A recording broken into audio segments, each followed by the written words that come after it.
tardes a todos. No quisiera empezar sin agradecer la invitación y sobre todo felicitar, ¿no?, desde el consejero hasta todos y cada uno de los miembros de la organización por todo el cariño, el entusiasmo que están demostrando con estas jornadas y a todos ustedes por estar aquí, porque sin duda alguna dice muchísimo, ¿no?, de lo que ya Óscar estas semanas atrás me iba adelantando, pero claro, cuando uno lo ve aquí y empieza a hablar con la gente, pues cuando ya lleva un tiempo en estos temas de custodia, pues se agradece y enseguida se nota ese pálpito y ese entusiasmo, ¿no?, generalizado. Así que enhorabuena y creo que tenéis por delante, desde luego, pues una tarea, un reto y un desafío pues muy interesante. Vale, Óscar, que es muy amigo, me ha dejado la parte más entretenida, más divertida, la parte jurídica. Bueno, trataré de hacerla lo más fácil posible y bueno, pero sí que adornada de muchas cuestiones y sobre todo pues para empezar un poco por algo que yo creo que tiene muchísima importancia, lo hemos comentado un poco esta mañana, y es la enorme trascendencia que tienen todo esto que estamos haciendo aquí, ¿no? Esto no es fruto de la casualidad, no es fruto de que ahora haya venido 4 personas que están involucradas en esto y apuestan por esto, no, ni muchísimo menos. Como ahora os comentaré, esto obedece desde luego a una situación generalizada en el planeta y bueno, trataremos de resumírosla. No quisiera empezar, bueno, este es un poco el esquema que os voy a poner, las cuestiones clave para entender la custodia del territorio, el marco normativo de la custodia del territorio, la administración local y la importancia que tiene para la custodia del territorio y el fortalecimiento de estas entidades. Creo que hay unas cuestiones claves, os voy a dar a modo de coordenadas, algunas de ellas seguro que las conocéis de sobra, pero como no sabe uno a veces el registro del personal que se va a encontrar, siempre me gusta tratarlas de simplificar al máximo y al menos comentarlas, ¿no? Y bueno, al final, ¿de qué estamos hablando aquí, ¿no? Sobre todo pensado para aquellos que vengan de organismos institucionales y que estén más alejados al campo, pues estamos hablando de conservar algo que es trascendental, que es la conservación de la vida, la conservación de la biodiversidad. ¿Qué es la biodiversidad? Bueno, esto nos lo explica este simpático catedrático de sociobiología de la Universidad de Harvard, el profesor Edgar Wilson, acostumbrado a acuñar nombres y acuñó en la etiqueta de biodiversidad. Acuñó la etiqueta de la biofilia, que es ese vínculo emocional que tenemos hacia el territorio, y acuñó la palabra biodiversidad, que fue esa etiqueta que se utilizó en la cumbre de la Convención Mundial para la Biodiversidad, para la diversidad biológica. Y entonces ya tenemos claro que es todo eso que tenemos que conservar, que no es otra cosa que la variabilidad de la vida, incluyendo los ecosistemas terrestres, acuáticos. ¿Por qué tenemos que conservar toda esta biodiversidad? Pues nos lo comenta el profesor Wilson, ¿no? Hay valores más que de sobra, el principal de ellos, pues yo creo que es fundamentalmente el derecho que tiene todo ser vivo de tener un lugar bajo el sol, pero también egoístamente los servicios ecosistémicos que nos presta y que pasan desgraciadamente desapercibidos y que es fundamental transmitírselos a la Administración para poder implementar estas medidas, y que son otros muchos, como la retención de dióxido de carbono, la lucha contra el cambio climático, la retención de gases de CO2 de la atmósfera y todas estas que os coloco aquí: polinización de plantas, turismo de bajo impacto, secuestro de dióxido de carbono y también equilibrio emocional, genera felicidad. Imagínense un mundo que es, por desgracia, el que cada vez estamos yendo hacia él, con menos diversidad de vida, con menos especies. Yo creo que no hay nada más triste, no se me ocurre nada más. De ahí que la importancia que tienen estas herramientas de implicación de la sociedad civil con la Administración, creando esas sinergias que son fundamentales, tenga una importancia pues clave. Muy resumidamente, estas coordenadas, ¿qué se ha hecho hasta ahora? Bueno, las clásicas figuras de parques nacionales, parques naturales, etcétera. Como tantas situaciones en la vida, en la sociedad, nos guste más, nos guste menos, nacen en los Estados Unidos, aunque sí que es verdad que anteriormente ha habido otras experiencias para la conservación del patrimonio cinegético o patrimonio personal de la nobleza, pero sí que se entiende que comienzan con la figura de los parques nacionales en el modelo estadounidense. Esa colonización de este a oeste, en el que estos colonos procedentes sobre todo de países europeos, se van quedando maravillados con estos impresionantes paisajes, llegando a la cordillera de las montañas rocosas, etcétera, causa una impresión, se convierten en lugares de peregrinaje para el ciudadano norteamericano y se convierte en un baluarte. Eso unido a las corrientes del pensamiento, del trascendentalismo romántico, también acontecimientos con algunas especies que desaparecen, como el caso famoso de la paloma migratoria americana o la casi extinción del bisonte de las praderas, genera ese caldo de cultivo para que la sociedad estadounidense, tan ambigua muchas veces y tan contradictoria, sea capaz de al mismo tiempo llevar a la extinción a muchas de sus especies y al mismo tiempo generar las herramientas jurídicas, legales, que estamos implementando y que el resto de países copiamos. Ya no solo la política de parques nacionales, sino también la política de los santuarios nacionales marinos, la política de los planes de recuperación de especies, etcétera, etcétera. Todas estas figuras se desarrollan, se llevan al resto del planeta. Aquí en España, con la distribución competencial de las comunidades autónomas, son estas las que tienen que implementar las herramientas de gestión, creándose hasta más de 32 figuras para la conservación de distintos espacios naturales, y llegamos a la conclusión de que sigue siendo insuficiente.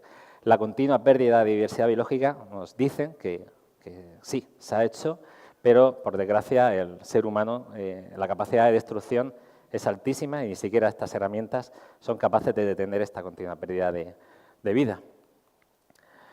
En cuanto al territorio, tenemos distintos tipos de territorio. Tenemos territorios comunales, que ya los ha adelantado Óscar, que antes se extendían por casi todo el territorio nacional. Las continuas desamortizaciones han ido haciendo cada vez que lo comunal se restrinja en la mayor parte de las ocasiones a esa España vacía, esa España despoblada que llaman, y no es otra cosa que tradición germánica del uso del territorio. Y es algo tan sencillo como el trabajo en equipo o el ayudarse mutuamente. Hay territorios privados. La mayor parte del territorio nacional es propiedad privada, pero también tenemos bienes públicos que pertenecen a la Administración y bienes colectivos, bienes inalienables, bienes que no se pueden vender, que no se pueden transmitir, como son los cursos fluviales, a las orillas de los mares, etcétera, etcétera. Y esto es lo que tenemos para tratar de salvaguardar toda esta biodiversidad que se encuentra en estos lugares. Otra coordenada es que al margen de la Administración, o a veces en mucha sintonía, según qué contexto social nos encontremos, surge el tercer sector social. Esto lo pregunto en muchas charlas y nadie me sabe decir lo que es, a muchos alumnos universitarios. Yo creo que es muy fácil, ¿no? Muy sencillo. Está el primer sector social, que es la Administración, el segundo, que son los mercados, pero paralelamente nace la sociedad que siempre va por delante de la Administración en todos los ámbitos de la vida. Detrás de la historia de cada espacio natural protegido, desde Monfragüe con Suso Garzón, Valverde en Doñana, el archipiélago de Cabrera con Fernando Hiraldo, Saguamos de la Empordà con Jordi Sargatal, muchas lagunas manchegas con Rodríguez de la Fuente, y así, etcétera, etcétera, hasta el primer parque nacional que se creó con la figura de John Muir, cuando consiguió convencer al presidente Theodore Roosevelt para que creara ese espacio. Siempre hay personas con nombres y apellidos u organizaciones que han tratado de adelantarse y de marcar el camino por donde debe de ir la Administración. Pero se me ha olvidado decir antes que aquí, cuando tratamos de implementar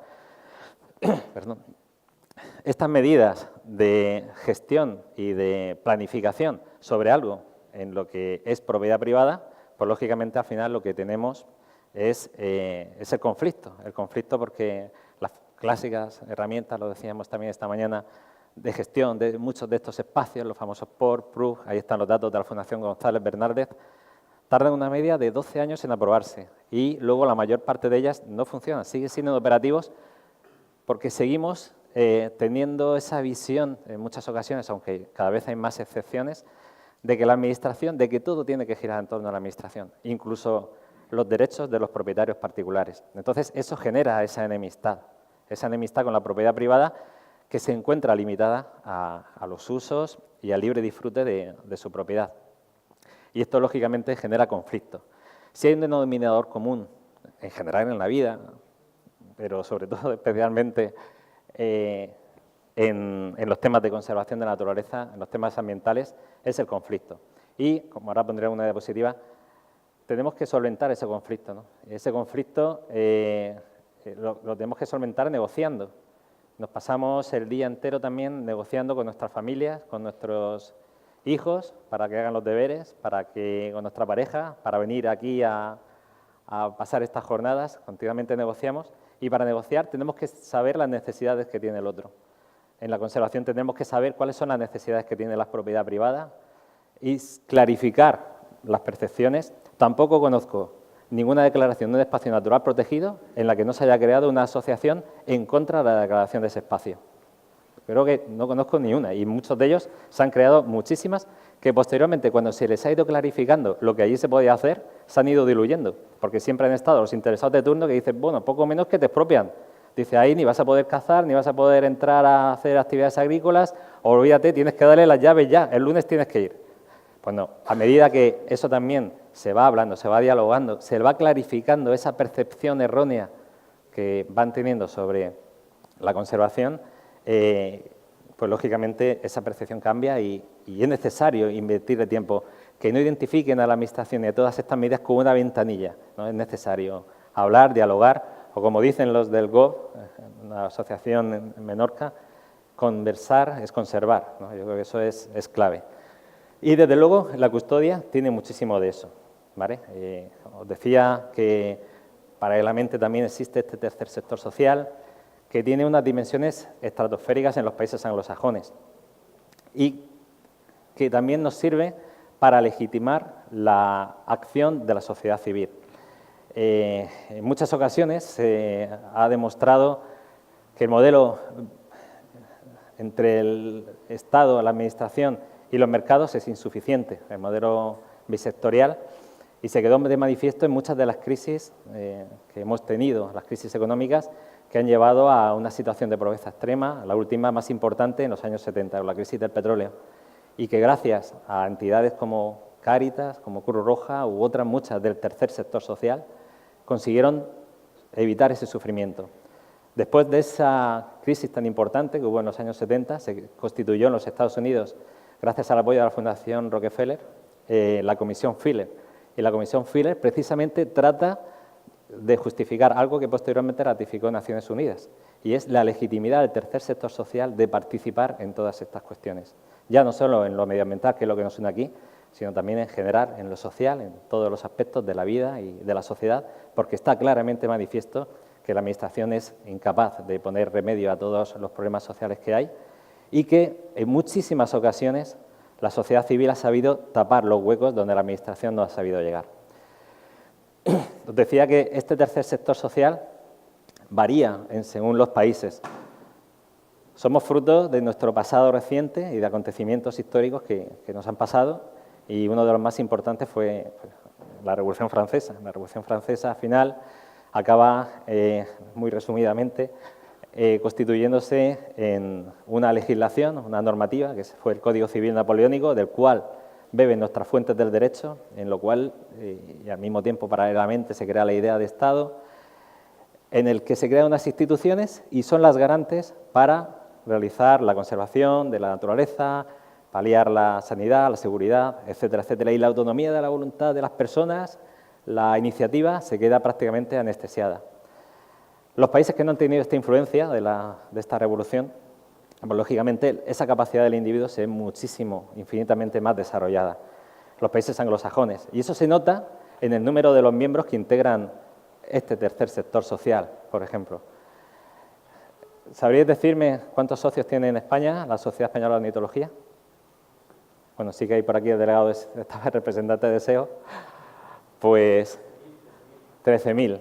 Dejando al margen Greenpeace, que es un poco un fenómeno social en España, que tiene casi 80.000, BBF, que tiene unos 30 y pico mil, casi 40.000, SEO, que es otra de las punteras y más reconocidas, con esos 12.000, que desde luego hace un trabajo excepcional, FAPAS con otros 12.000, el resto de ahí no superan los 1.000 socios.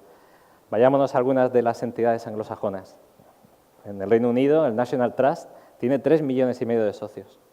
La Royal Society for the Protection of Birds, la RSPB, con la cual tenéis varios convenios también internacionales, tiene 3 millones también de socios. En los países anglosajones, en Norteamérica, bueno, es auténticos, unas cifras espectaculares.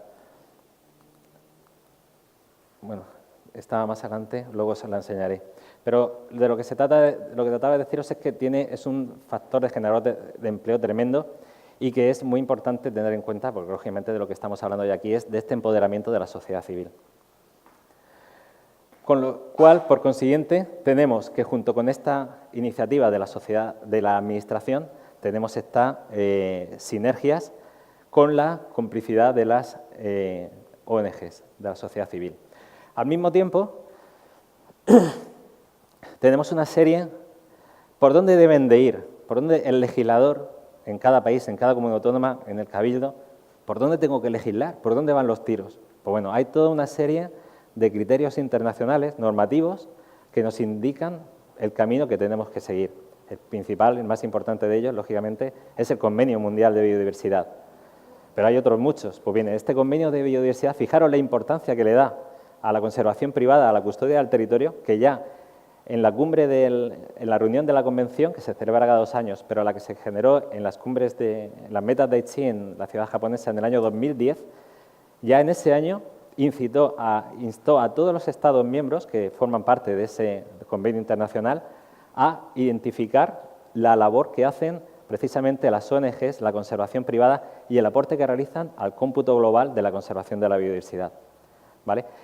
Y de ahí que posteriormente el Estado español desarrolla el Plan Estratégico para la Conservación de la Biodiversidad y que posteriormente da lugar al inventario y al registro de entidades y acuerdos de custodia del territorio que está desarrollando la Fundación Biodiversidad.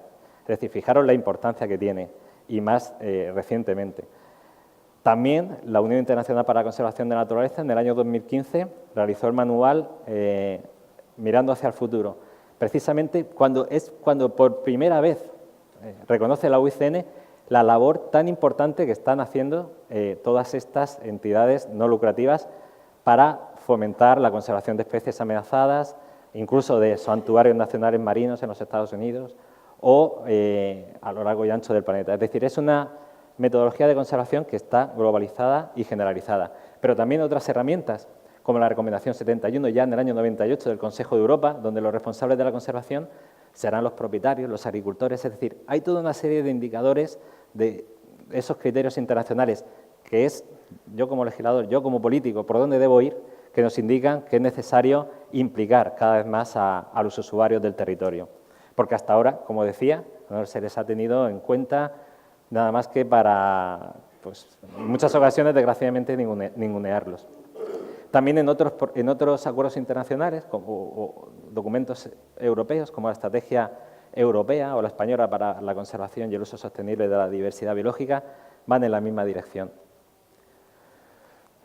En general, ¿esto qué hacen las entidades de custodia? Conseguir acuerdos de custodia, realizar un seguimiento regular sobre los mismos, apoyar a los propietarios y a los ayuntamientos de sitio de valor importante para la conservación de la biodiversidad, conseguir propiedades también,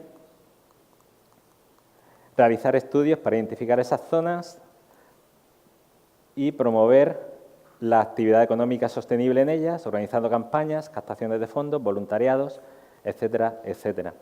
Aspectos básicos de la custodia, ya se han comentado, la voluntariedad, esa implicación de la sociedad civil en la conservación y la confianza que se trata de ganar. Y para conseguir esa confianza, para que todos obtengan beneficios, la Administración de alguna manera ve liberada esa tarea que tiene de conservar la biodiversidad, se ve con esa complicidad por parte de la sociedad civil. Las entidades conservacionistas, lo mismo, porque están deseosas y tienen algo que muchas veces, aquí por lo que está viendo no, pero muchas veces falta a la Administración, que es entusiasmo, vocación. Las entidades de custodia en ese sentido, pues la verdad que van muy bien preparadas y satisfacen sus demandas con eso es lo que necesitan, ¿no?, a las entidades de custodia. Y la propiedad privada, que lógicamente ve reconocida de alguna manera la labor que realizan por la conservación. Y para conseguir estos acuerdos, pues es fundamental, y para resolver estos conflictos, la negociación de los acuerdos de custodia. Lo decía antes, nos pasamos el día negociando. Somos todos negociadores, todos llevamos un negociador dentro y muchas veces no nos paramos a pensar lo más mínimo, ¿no? Y es fundamental, estamos hablando toda la mañana de legislación, etcétera, pero tenemos que hablar mucho de sociología, tenemos que hablar muchísimo de negociación y de clarificar esas percepciones que os decía antes y, sobre todo, también esas percepciones y esas necesidades, ¿no?, del otro, ponernos en la piel del otro. Este es un libro que es una verdadera joya y se utiliza mucho en colegios de abogados para hacer mediación y es un auténtico un lujo. Ese libro os lo recomiendo, desde luego. Esta es la fotografía un poco de la situación a nivel mundial de la custodia del territorio. Como decía, nace en los Estados Unidos, pero se expande prácticamente por toda Latinoamérica y por toda la vieja Europa, y también en algunos lugares de África, sobre todo con ONGs norteamericanas, como Conservation International, Nature Conservancy, BBF, Suiza, pero también y sobre todo con una metodología más compleja, como son los canjes de deuda externa a cambio de conservación de la naturaleza, la iniciativa de las Américas para la conservación de los bosques tropicales y otros muchos megaproyectos que bueno, a menos que os suenen un poco.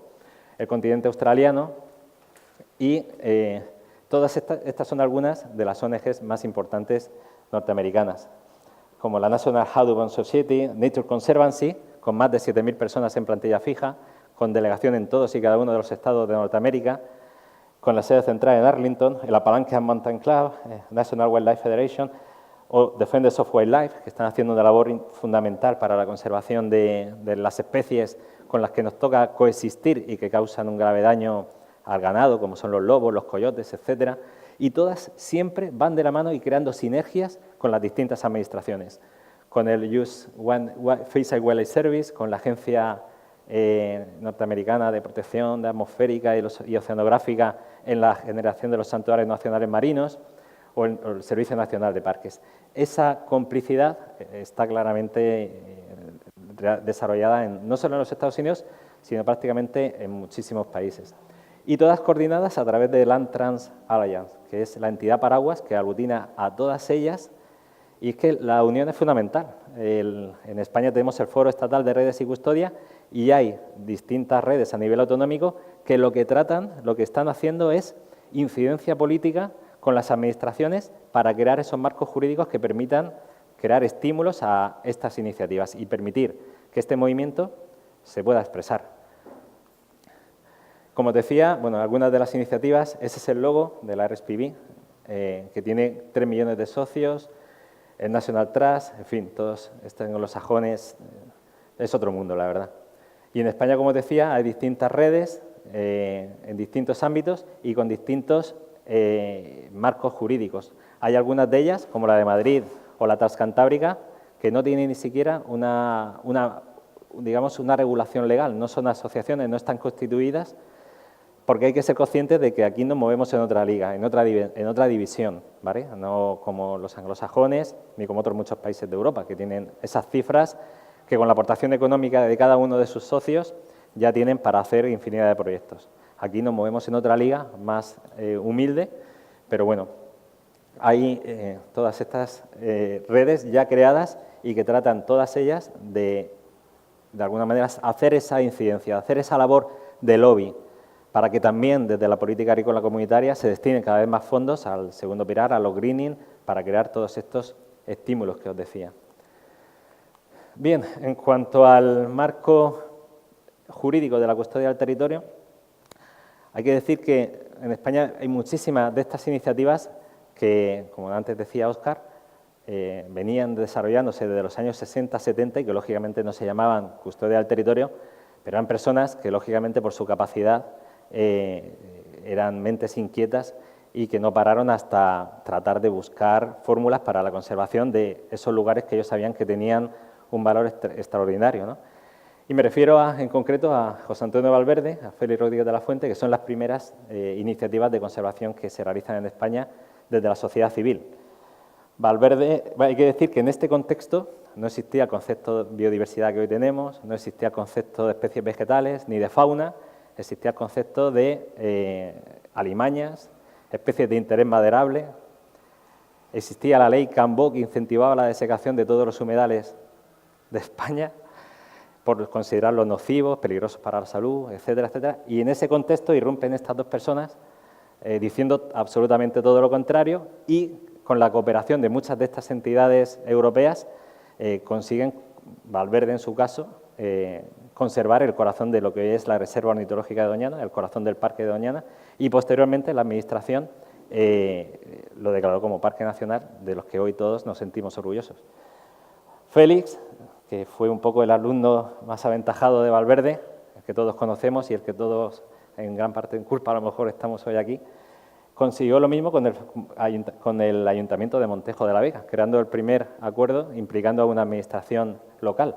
Acuerdo con la entidad BBF, de la que él era vicepresidente, y que sigue vivo después de, pues desde el 74 hasta ahora, pues echarle cuentas. Otras iniciativas quijotescas que vienen de aquella época, con ADNEX en Extremadura, figura de Garzón, etcétera.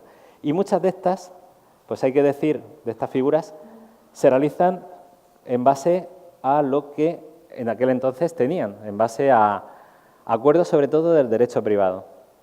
El derecho privado es el que regula la relación de los ciudadanos entre sí y como entre propietario y particulares o asociaciones, pues lógicamente existían muchas de estas figuras que pueden ser sin transmisión de propiedad o con transmisión de la propiedad y que nos sirven para formalizar un acuerdo de custodia. Puede ser un acuerdo verbal que tiene eficacia jurídica, puede ser un acuerdo escrito o un arrendamiento. Los primeros acuerdos de custodia que se hicieron para la conservación del felino más amenazado del planeta, del lince ibérico, los hizo BBF con algunas de las áreas más importantes de dispersión del lince ibérico. El lince ibérico, que es un súper especialista, depende del 92% de su dieta alimenticia del conejo, pues lo que hicieron era arrendar los derechos de caza a los propietarios de esas fincas para no ejercitar la caza sobre ellos y que, lógicamente, el lince tuviera posibilidades para alimentarse con ese recurso. Otras figuras del derecho privado, la cesión de derechos reales, el usufructo, la servidumbre o con transmisión de propiedad en caso de disponer más recursos, pues lógicamente comprando fincas, cuando recibes una donación o con una permuta.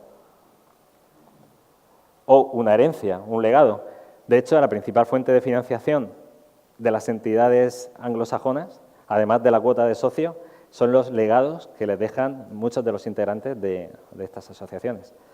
Con lo cual, pues bueno, estamos viendo que somos diferentes y que la custodia en cada ámbito tiene un denominador común, pero tiene muchas singularidades, ¿no? No es lo mismo hacer custodia en Estados Unidos para la conservación de los bosques de secuoyas en la costa oeste, que en España para la conservación del oso pardo en la cordillera cantábrica o para las áreas de dispersión de pericera en el levante ibérico o para el lince ibérico o para otras muchas especies. Otro de los ejemplos de las modalidades que se venían haciendo de custodia en los años 90, los primeros años del año 2000, fue también con la Fundación Oso Pardo, el FAPAS, adquiriendo partes proindivisas comunales en territorios reproductores de oso en el Alto Sil leonés, con hasta 10.000 hectáreas. Bueno, Óscar también ha trabajado con el urogallo en esta zona, con acuerdos de custodia también. O los que decía del lince, que bueno, ahora sí que se ha reducido bastante, pero llegaron a tener casi 400.000 hectáreas bajo esta fórmula de conservación, donde nunca le han dado directamente servicios económicos, nunca le han dado dinero a los propietarios. Lo que les han dado es siempre servicios no monetarios. Es decir, si al propietario necesitaba que en su finca se hicieran... Primero lo que hacían era para mejorar el hábitat del conejo, que es la principal pieza alimenticia del lince. Sobre todo creando desbroces de jarales, majanos para recuperar las poblaciones de conejo, o tratar de facilitarle esas necesidades. Cada propietario tiene una necesidad y cada uno, a la hora de hacer esa negociación de ese acuerdo de custodia, tiene que ser muy cauto de ver qué es lo que necesita ese propietario. Entonces, para eso sirve esa negociación previa. Bien, y en este contexto pues, se desarrollan algo que supuso un antes y un después también, y que fueron las jornadas estatales de custodia del territorio. La primera en el año 2004 y así sucesivamente hasta las 7ª que se desarrollarán el mes que viene en Valencia. En estas jornadas lo que detectamos fue cuando pusimos en marcha, tuvimos la idea de desarrollarlas porque veíamos que había muchas iniciativas en distintos puntos, pues conseguimos el apoyo económico de la entonces Caja del Mediterráneo y en uno de sus centros en Murcia lo que hicimos fue invitar a todos estos que económicamente podían venir desde el Reino Unido, desde Estados Unidos y se dieron cita por primera vez todos los representantes de muchas de las entidades que están haciendo custodia en distintos puntos de España. Y gracias a estas jornadas que se consiguen estas reuniones con estos expertos internacionales, se consiguió, pues, de origen a muchísimas cosas, entre ellas a la creación de la plataforma de la Fundación Biodiversidad y la más importante de todas, esta fue en el año 2006, en las segundas jornadas estatales, vino a la clausura la entonces ministra, que fue Cristina Narbona, y después de estar en la clausura, en ese movimiento incipiente de la custodia del territorio en España, le entregamos una carta por las distintas asociaciones, emplazándoles a tener una reunión en el Ministerio. Tuvimos esa reunión con el entonces secretario de Estado, Antonio Serrano, y pudimos incidir políticamente en el desarrollo de la Ley 4207. Y gracias a ello, por eso digo que siempre que la sociedad siempre va por delante de la Administración, conseguimos incorporar hasta un total de 6 artículos relacionados con la custodia del territorio, que hoy es el marco de referencia estatal, por el cual las comunidades autónomas deben de legislar.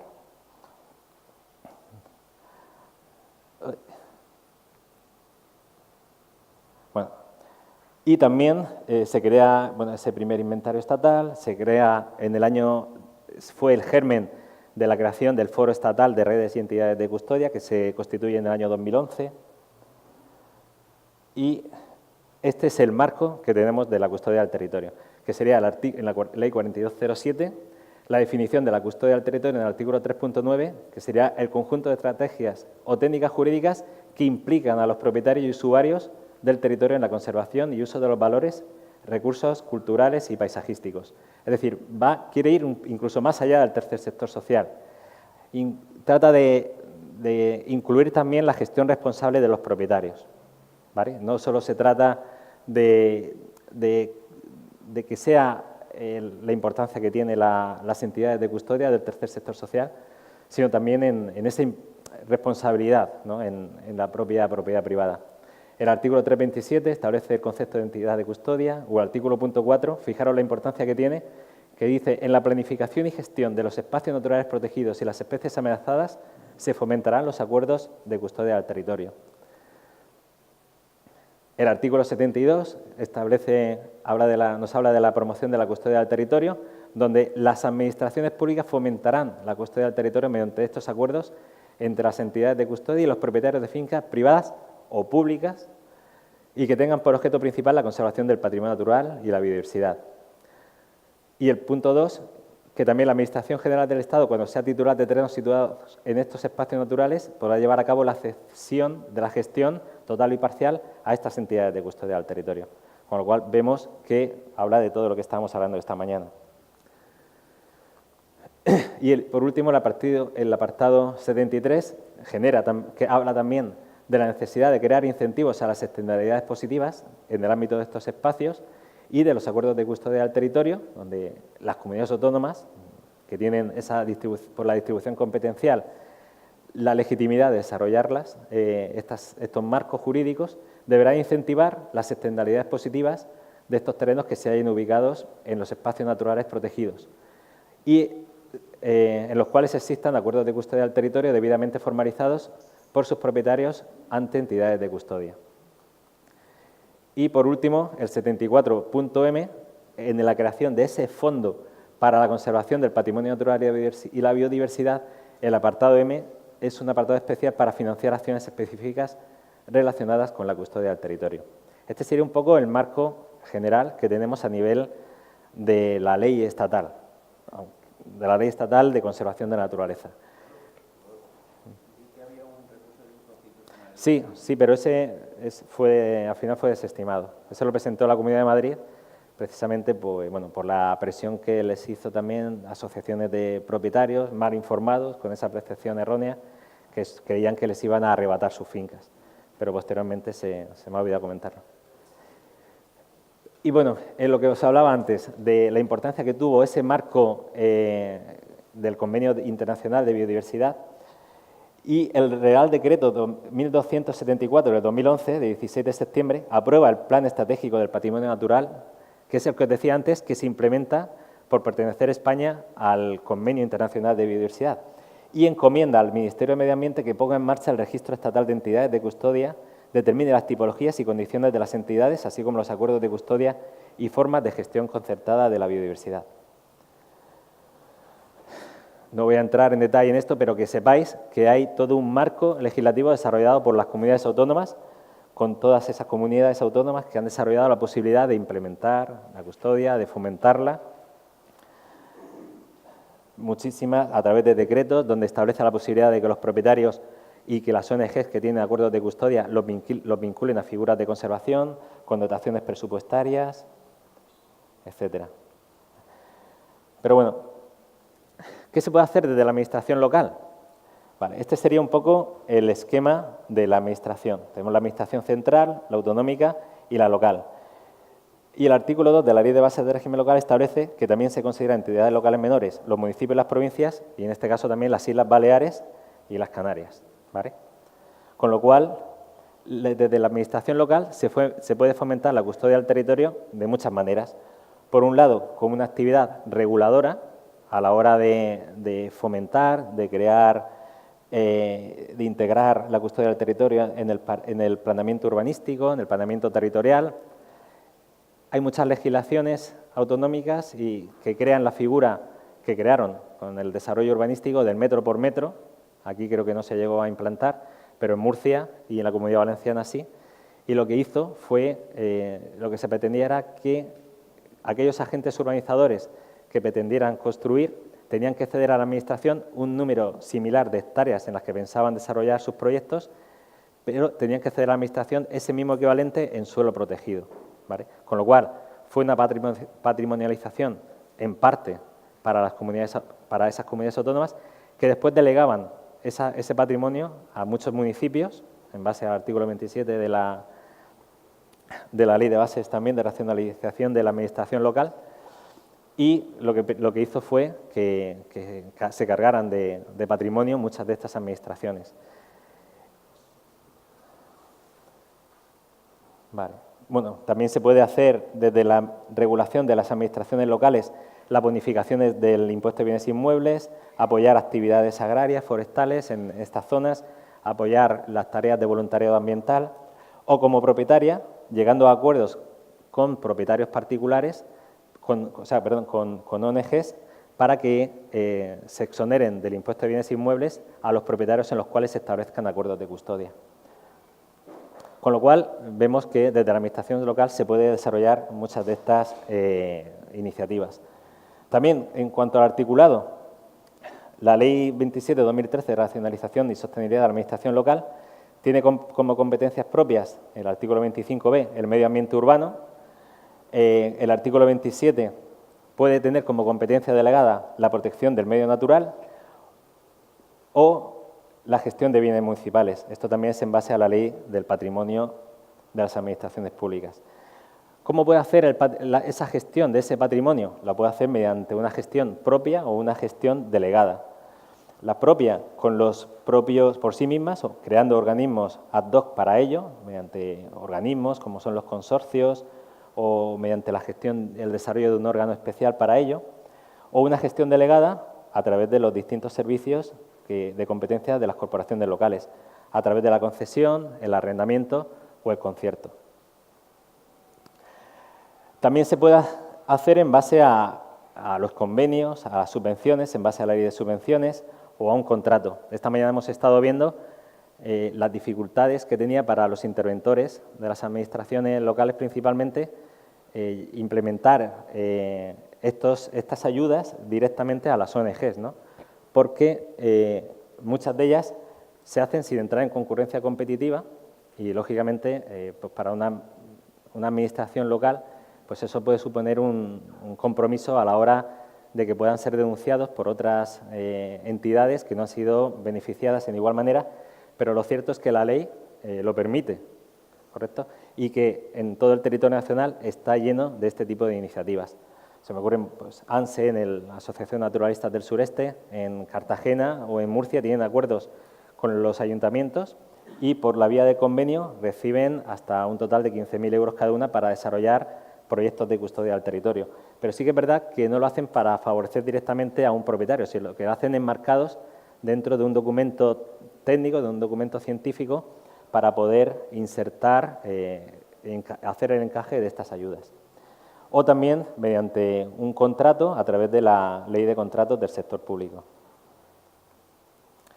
Y muchas de estas iniciativas desarrolladas por la Administración local se desarrollan dentro del ámbito urbano o periurbano, lo que se viene denominando como la custodia urbana, y que trata de alguna manera de gestionar estos espacios que tienen un valor importante y que muchas veces la Administración no está capacitada para hacerlo, no sabe, no lo ha desarrollado, y las ONGs, que son las que están más cerca del territorio, más cerca de los propietarios, lo saben desarrollar. Y entonces se establecen estos acuerdos con estas entidades para desarrollar la custodia de estos espacios. Espacios como palmerales, como el Palmeral de Orihuela, que está en su parte privada implementada la custodia del territorio mediante estos acuerdos, o en Estados Unidos Central Park Conservancy, que es la entidad de custodia que hace la gestión de Central Park. Es también un acuerdo entre una administración y una ONG.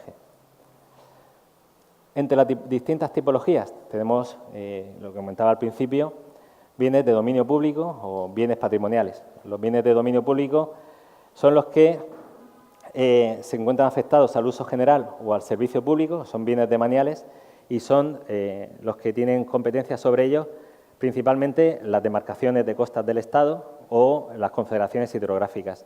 Son fundamentales, desde luego, para implementar la custodia marina o la custodia fluvial.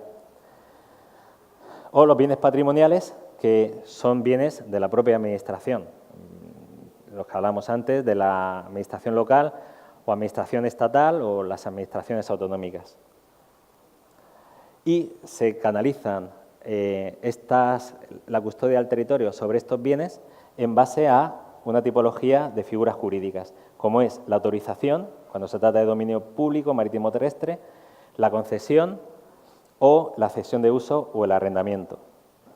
Por poneros un ejemplo, la custodia marina. El desarrollo de la custodia marina va a ser fundamental para el uso de estas herramientas.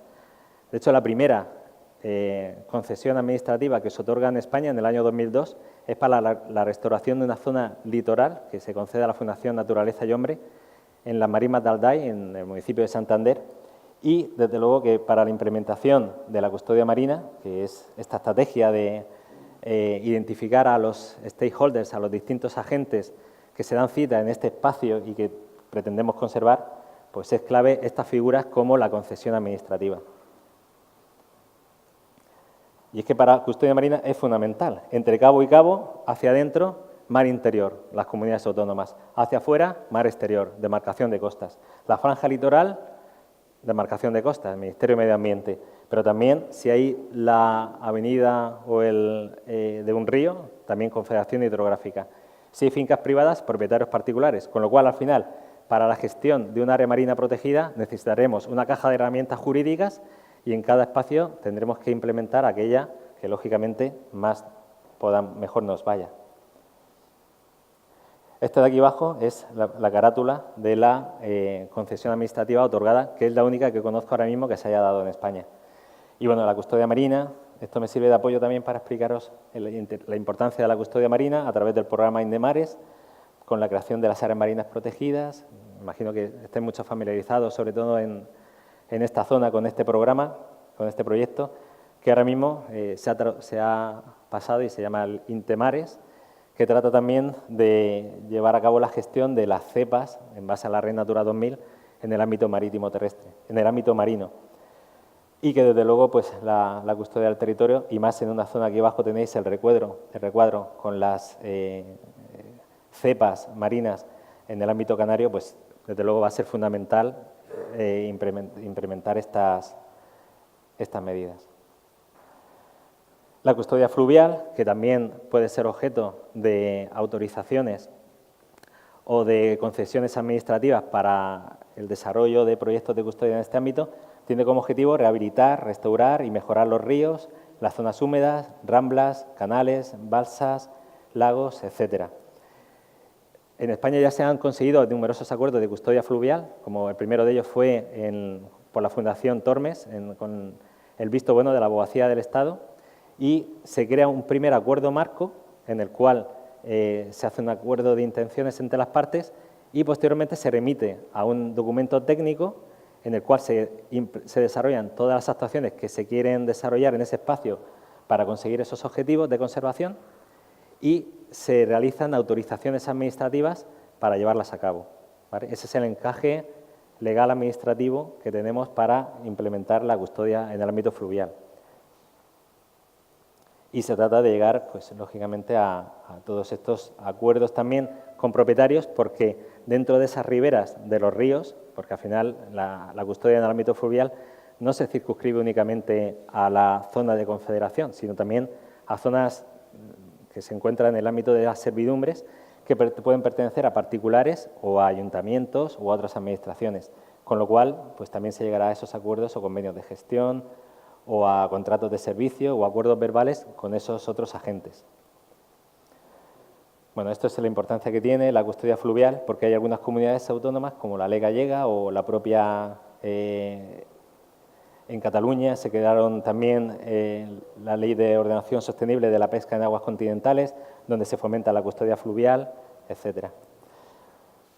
Y ya acabando, la importancia que tiene de cara al futuro, pues desde luego que tiene muchas fortalezas, porque se ha desarrollado ya en España, con todas estas iniciativas que habéis visto, que estamos en un nuevo paradigma de conservación de la naturaleza. Si antes veíamos que se incentivaba la prácticamente eliminación de la fauna, de los paisajes, de la fauna, etcétera, hoy es todo lo contrario y tenemos legislaciones que van en ese sentido y las importantes ayudas y posibilidades que nos da Europa con los fondos LIFE, en la futura cambio de la política agrícola comunitaria.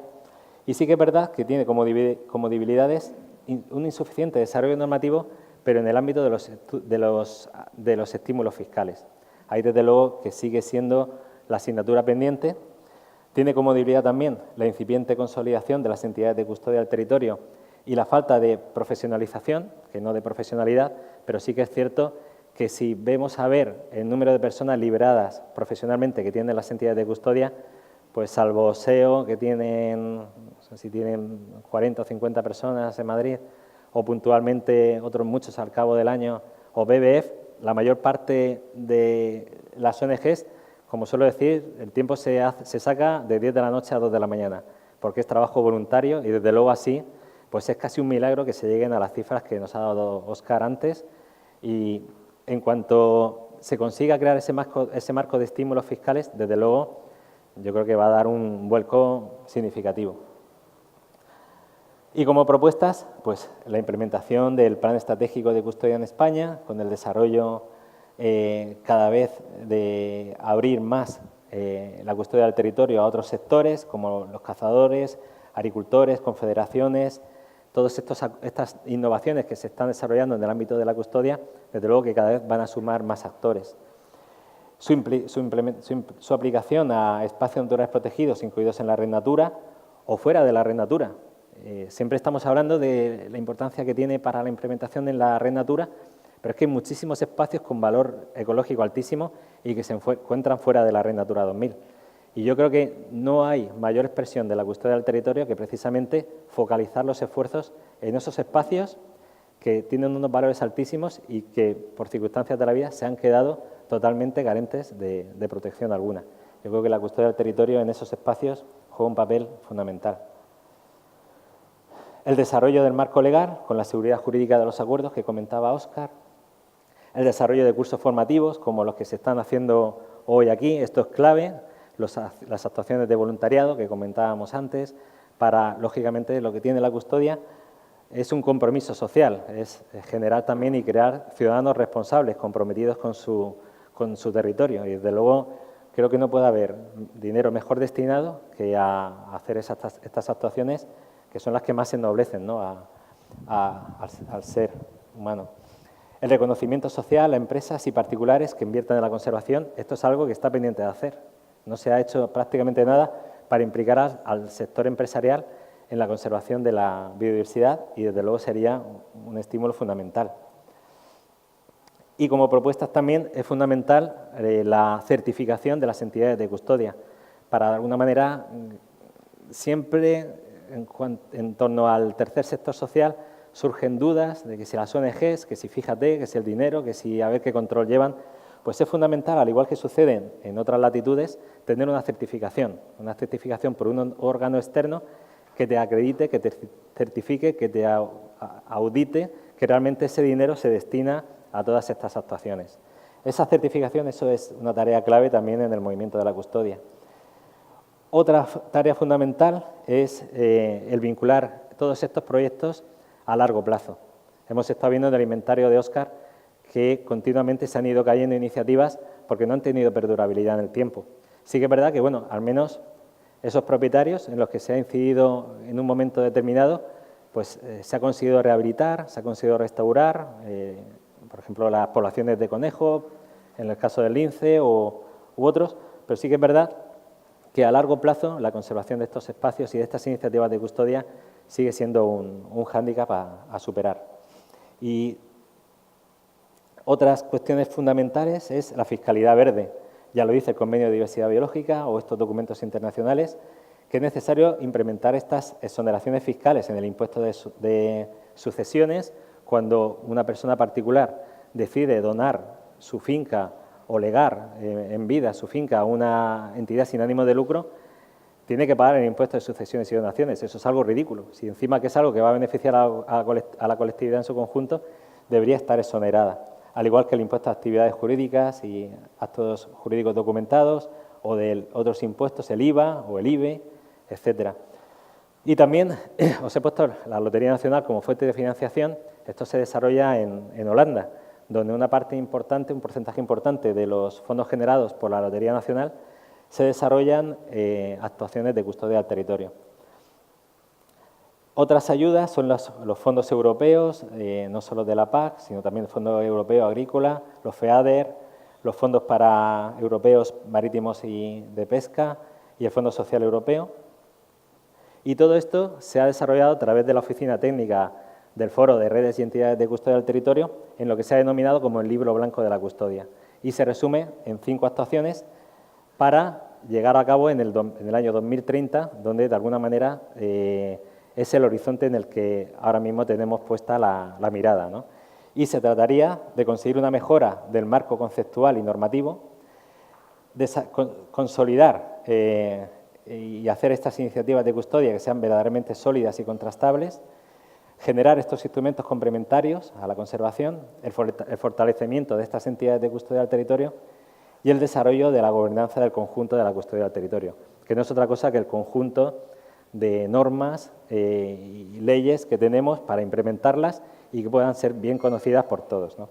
Pero desde luego, que lo más importante es crear sinergias y entusiasmo, ¿no? Esto es una frase de Víctor Pérez, que es uno de los principales sociólogos que hay en este país, y porque de esto tiene mucho que ver la sociología, y es de la capacidad del tercer sector social de crear sinergias entre sus estrategias y sus actividades, de la capacidad de innovación y de asumir los retos actuales depende en buena parte el futuro de la custodia del territorio. Y desde luego pues hay que ser idealistas, ¿no? Siendo realistas pues no se podría conseguir ni mucho menos crear el marco que tenemos ahora mismo para el desarrollo de la custodia.